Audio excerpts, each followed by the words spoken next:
Welcome to Magnitude Civil Services Institute. We have initiated our online lecture series and endeavored to boost your preparation. Hope you will like our series. So, let's get started. In the series of Indian economy, today we will study the chapter number 2, Indian financial system. सबसे पहले जान लेते हैं financial system क्या होता है। तो financial system के अंदर सारे ही फाइनेंशियल इंस्टीट्यूशंस आ जाती है जो एक इकोनॉमी के अंदर फंक्शन करती है।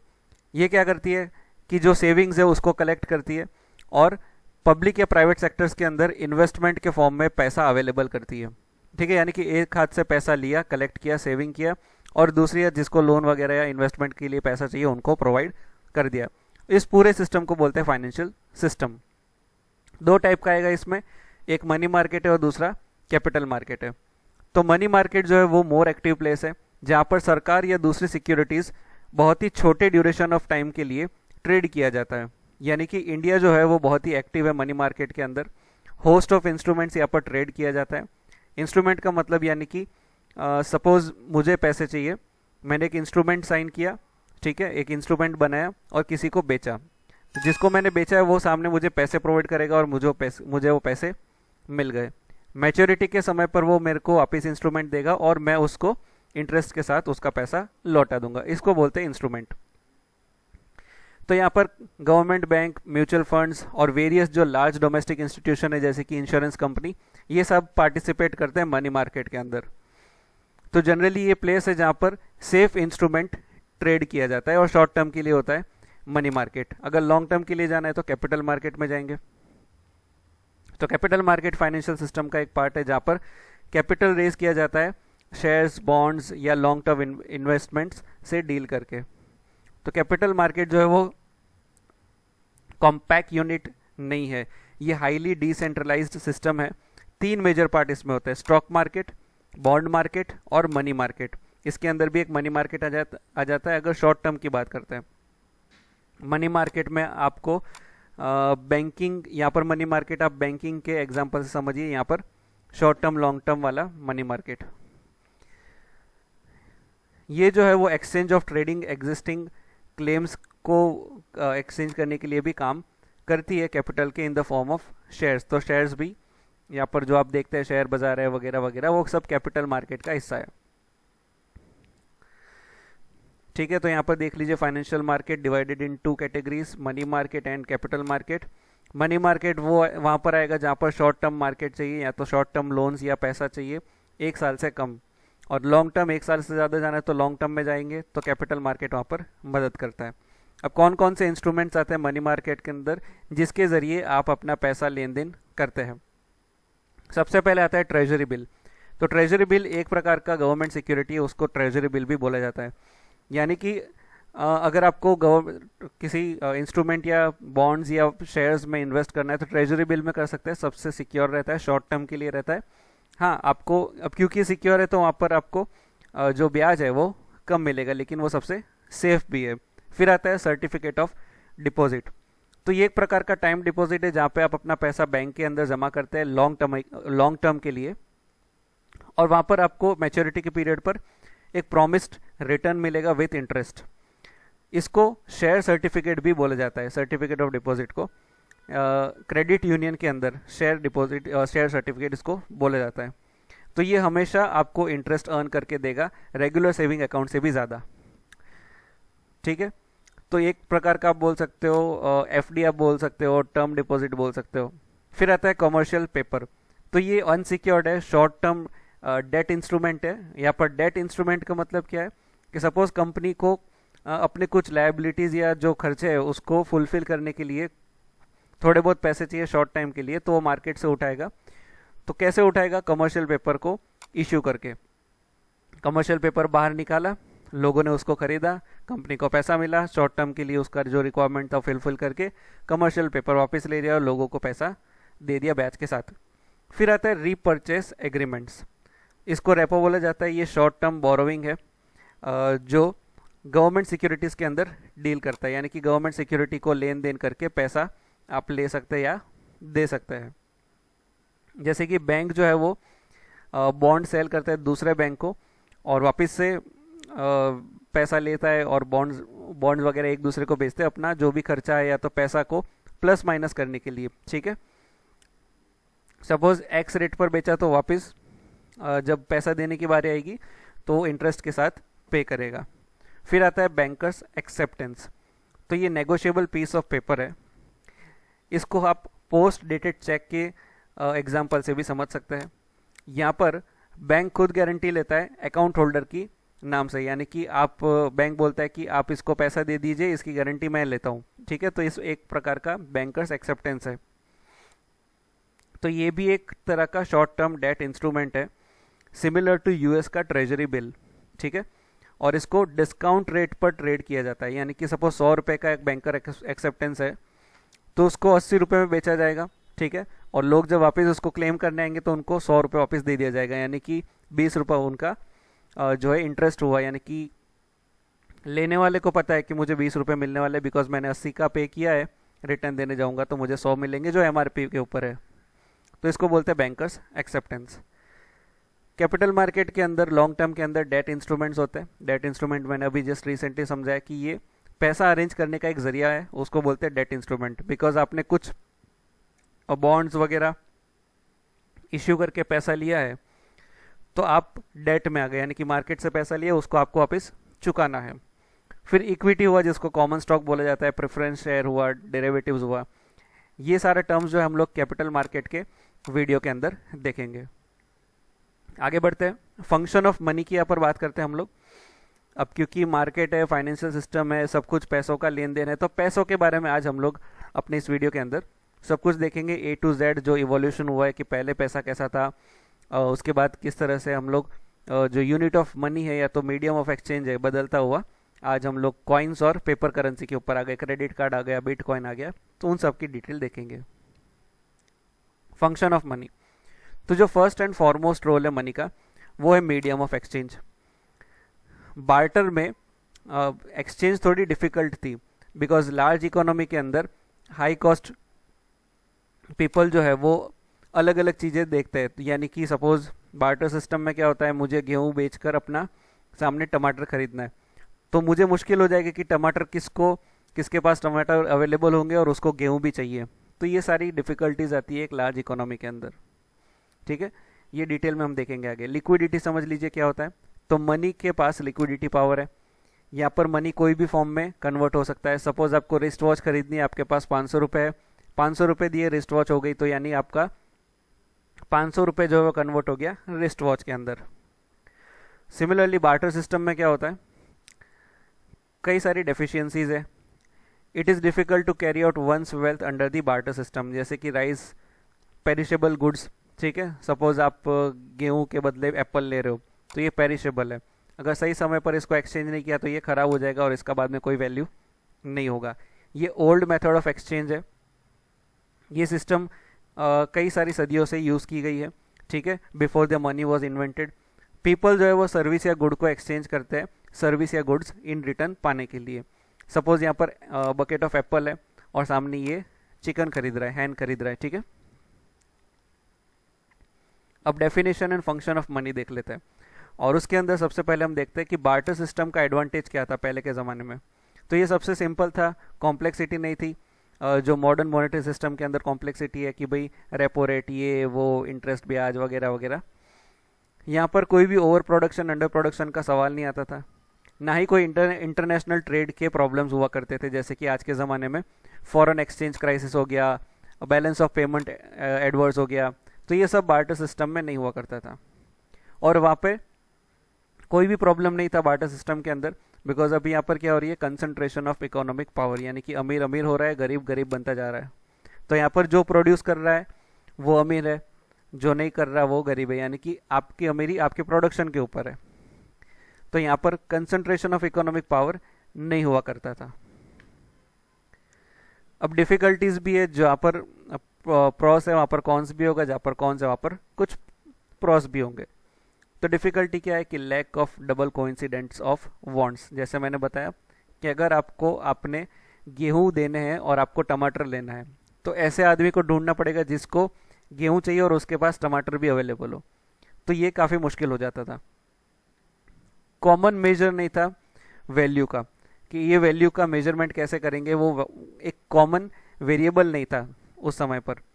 डिविजिबिलिटी नहीं था कि किस तरह से हम डिवाइड करेंगे कि ये मेरे को 1 किलो गेहूं के बदले कितने टमाटर लेने चाहिए वगैरह वगैरह। तो किस तरह से आप अपना वेल्थ का डिविजिबल करेंगे। आपकी वेल्थ स्टोरेज में प्रॉब्लम आ जाती थी।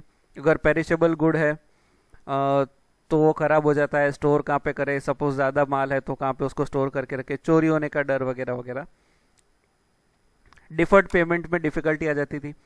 सपोज आपको टमाटर चाहिए लेकिन सामने वाले को गेहूं नहीं चाहिए, तो फिर आप क्या करोगे, तो पेमेंट के अंदर डिफिकल्टी आ जाती थी, बिकॉज एक चीज़ के बदले आप दूसरा चीज़ दे रहे हो लेकिन सामने वाले को दूसरी चीज़ नहीं चाहिए, तो क्या करेंगे आप। और ट्रांसपोर्टेशन की प्रॉब्लम, सपोज टमाटर कहीं दूर मिल रहा है, ठीक है, तो आप अपना गेहूं उठा के ले जाओगे, या तो टमाटर वाले को गेहूं चाहिए उसको उठा के यहाँ पर लाना पड़ेगा, तब तक खराब भी हो जाएगा, या तो ट्रांसपोर्टेशन में प्रॉब्लम हो जाएगी।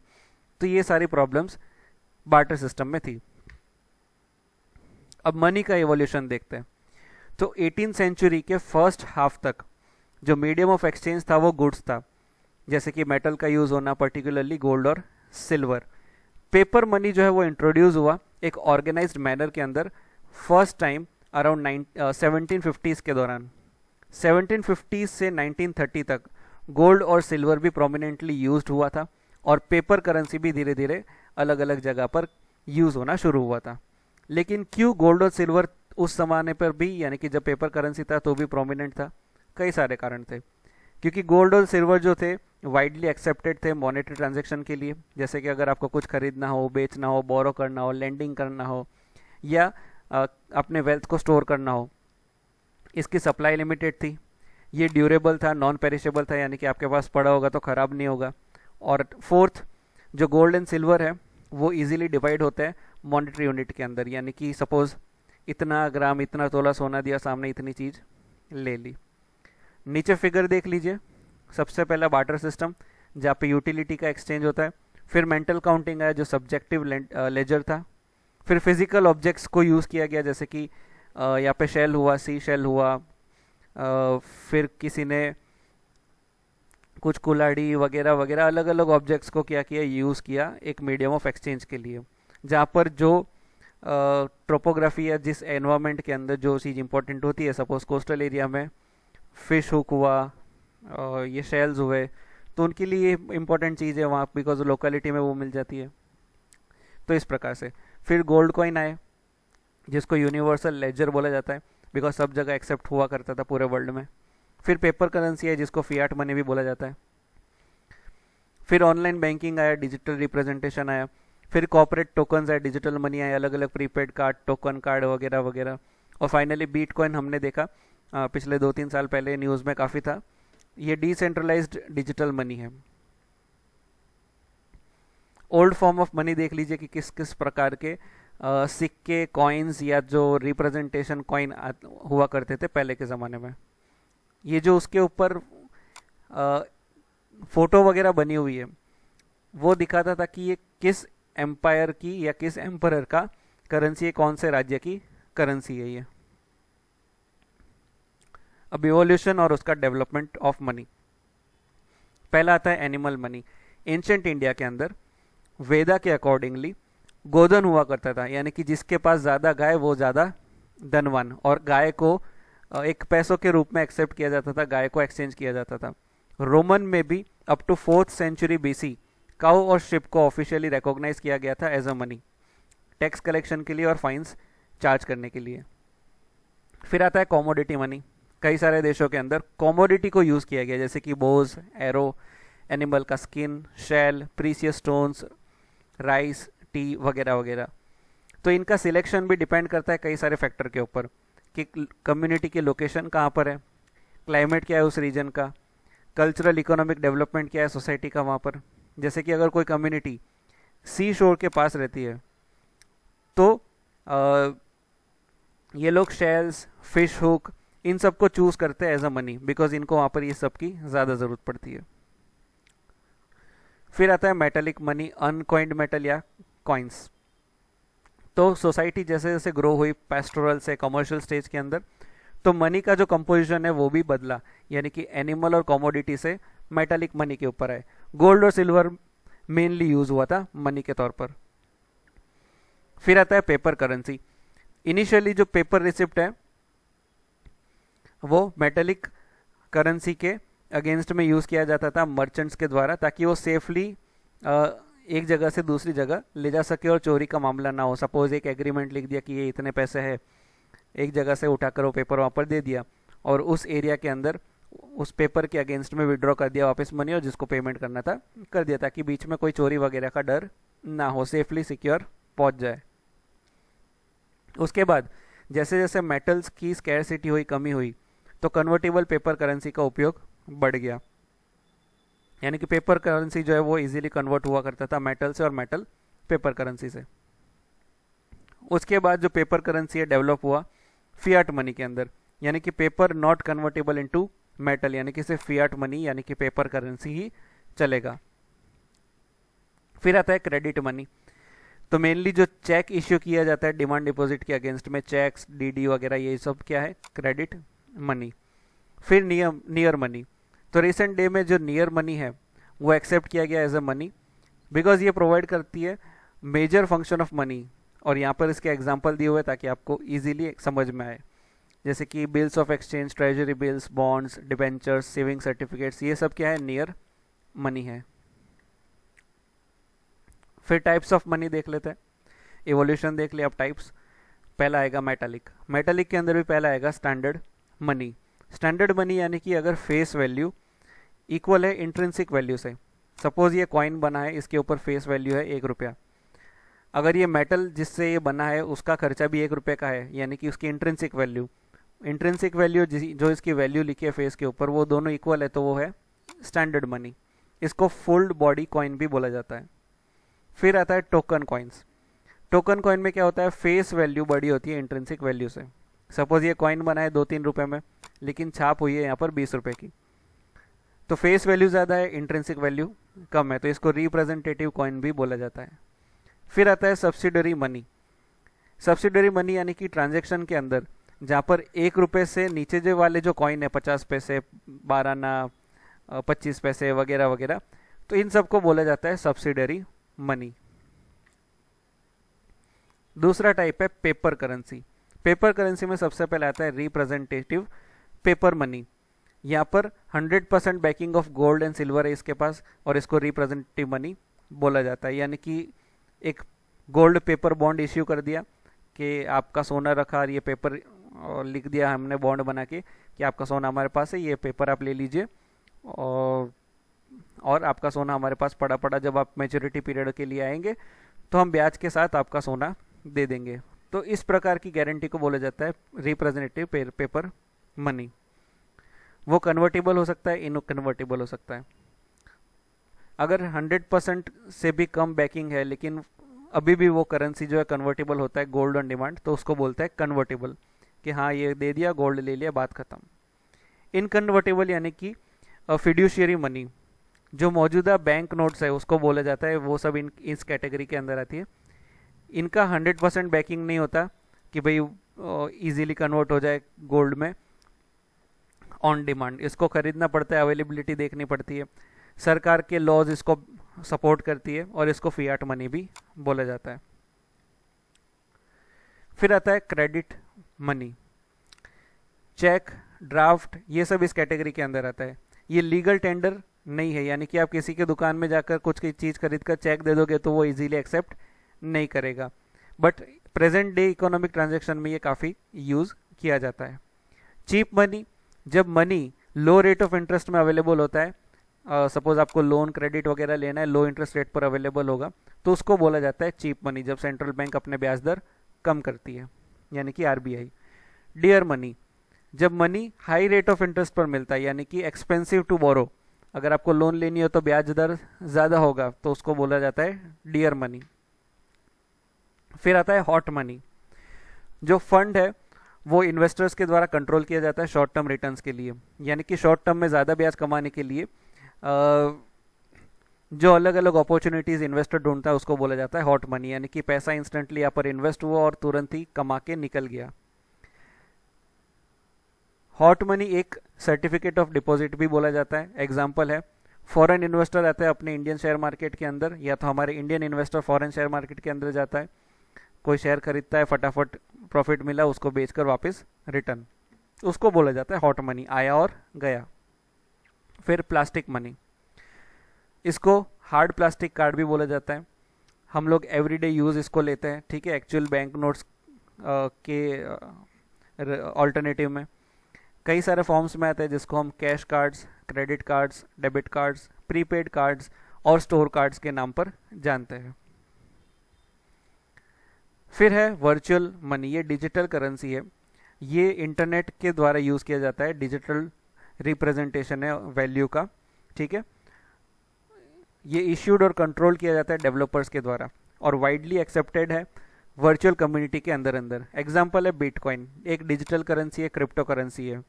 कोई भी सरकार इसको सपोर्ट या नहीं करती, कोई भी सरकार या बैंक इसको सपोर्ट नहीं करती, लेकिन फिर भी बिटकॉइन जो है वो ट्रेड किया जाता है कई सारी जगह पर as a goods and services को एक्सचेंज करने के लिए या तो खरीदने के लिए उस वेंडर से जो बिटकॉइंस को as a mode of payment accept कर रहा है। अब इसके बाद कई सारे देश ने अपने अपने बिटकॉइन के जैसे ही क्रिप्टो करेंसी को लॉन्च किया है, जैसे कि वेनेजुएला ने लॉन्च किया पेट्रो नाम से, ठीक है, कि भाई आप बिटकॉइन छोड़िए बिकॉज वो हमारा नहीं है, इसका करता धरता कौन है हमें नहीं पता, आप हमारा कंट्री का ही सरकार द्वारा मान्य एक क्रिप्टो करेंसी यूज करिए जिसका नाम पेट्रो है। फिर हम समझेंगे function of money. Function of money 3 भाग में डिवाइड होता है, primary, secondary and contingent. Primary में money as a medium of exchange, money as a measure of value. Secondary में standard of deferred payment, payment अलग अलग करने के लिए, स्टोर ऑफ वैल्यू और ट्रांसफर ऑफ वैल्यू।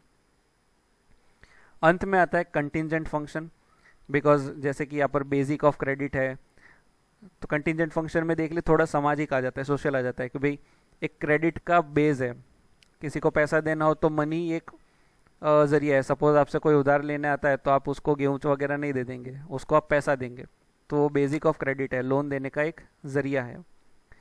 फिर सोशल इनकम डिस्ट्रीब्यूट करने का एक जरिया है, आप किसी को सब्जी वगैरह बांट दोगे, चावल वगैरह, लेकिन उसको नहीं चाहिए, आप पैसा दे दो, वो अपना जो भी मैनेज करना है वो कर लेगा।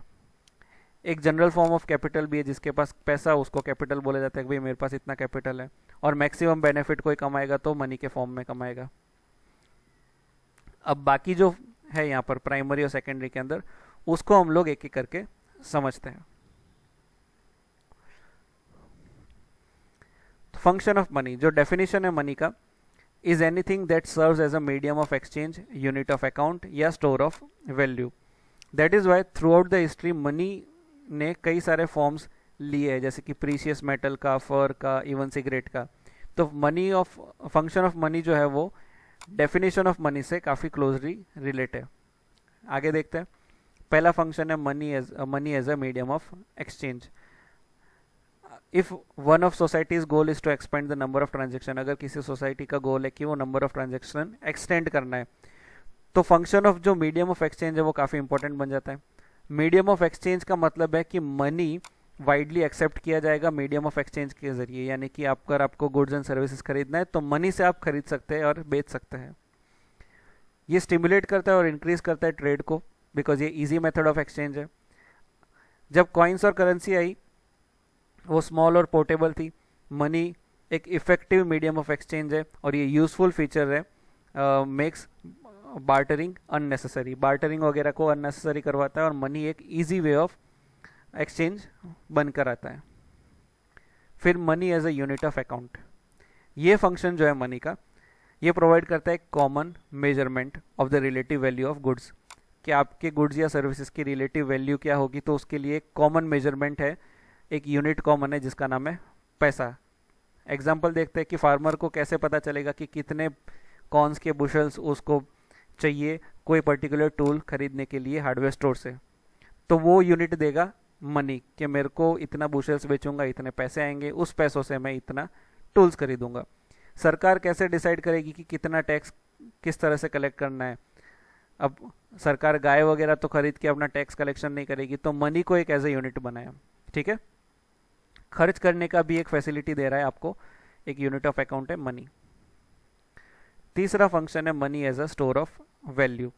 तो ये आपकी वैल्यू को स्टोर करता है, ये आपकी वैल्यू को होल्ड करता है। पहले क्या था, बार्टर सिस्टम में आपने टमाटर उगाए तो दिन भर दिन वो क्या होता है, सड़ जाता है, और आपको जो पहले दिन वाला भाव है वो बाद में दूसरे दिन या तीसरे दिन नहीं मिल पाता। यानी कि 10 रुपये का टमाटर आपके 5 दिन के बाद 1 रुपये का भी नहीं रहता। तो मनी यहाँ पर आपकी वैल्यूज को होल्ड करता है। आज ही उगाया, बेच दिया, मार्केट में पैसा ले लिया, 10 रुपये का टमाटर उसी दिन 10 रुपये का ले लिया, फिर आप 5 दिन 10 दिन या 50 दिन के बाद भी वो पैसा खर्च कर सकते हो, वो 10 रुपये का 10 रुपये ही रहेगा। तो आपकी वैल्यू को स्टोर करके रखता है। इसमें क्या होगा कि जो क्रॉप्स है या तो जो एडिबल गुड्स या पेरिशेबल गुड्स है वो अगर सड़ जाता था तो वो आपकी वैल्यू कम कर देता था। मनी उस चीज को आगे नहीं बढ़ाता। बार्टर सिस्टम की ये कमी थी, मनी उसको सुधार देता है या तो आपको एक सॉल्यूशन ला कर देता है। फिर money as a transfer of value. पहले डिफिकल्टी हुआ करती थी कि वैल्यू को कैसे ट्रांसफर करें एक प्लेस से दूसरी जगह पर बार्टर सिस्टम के अंदर। बिकॉज सपोज आपको प्रॉपर्टी के अगेंस्ट में कुछ लेना हो तो प्रॉपर्टी लेकर थोड़ी जाओगे, ये सामने वाला थोड़ी आपकी प्रॉपर्टी के लिए यहाँ पर आ जाएगा। तो आपने क्या किया, money as a unit of function आ गया, फंक्शन ऑफ। तो इस लोकल एरिया के अंदर आपने अपनी प्रॉपर्टी बेची, पैसा लिया, जहाँ से आपको जो कुछ चाहिए था वो पैसा दिया और वो उसको अवेल कर दिया आपने। तो मनी हेल्प करता है ट्रांसफर ऑफ द वैल्यू का from one place to another, because वो वाइडली एक्सेप्टेड है हर जगह पर। इन शॉर्ट जो फंक्शन ऑफ मनी है उसको अगर हम सम अप करें तो 4 फंक्शन है, medium, measure, standard and store. ठीक है, अगर ये कंप्लीट नहीं करता पिक्चर को तो हम लोग एक और ऐड कर देते हैं, यहाँ पर है ट्रांसफरेबिलिटी मोर। जैसे हमने लास्ट फंक्शन देखा, ट्रांसफर में ये मदद कर लेता है।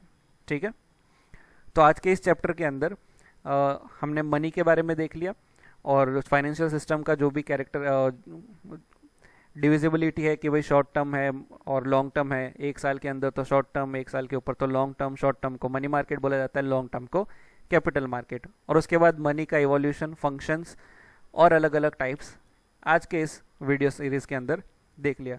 तो ये एक आपको बेसिक प्रोवाइड करता है कि मनी क्या होता है, फाइनेंशियल सिस्टम क्या है। तो आपको ना ही सिर्फ यूपीएससी, हर एक एग्जाम के अंदर ये आपको मदद करेगा। क्लियर? फर्दर कोई भी डाउट हो तो आप कमेंट में बताइए, और कोई सजेशन हो फिर तो भी आप कमेंट में या ईमेल करके बता सकते हैं। Thank you so much.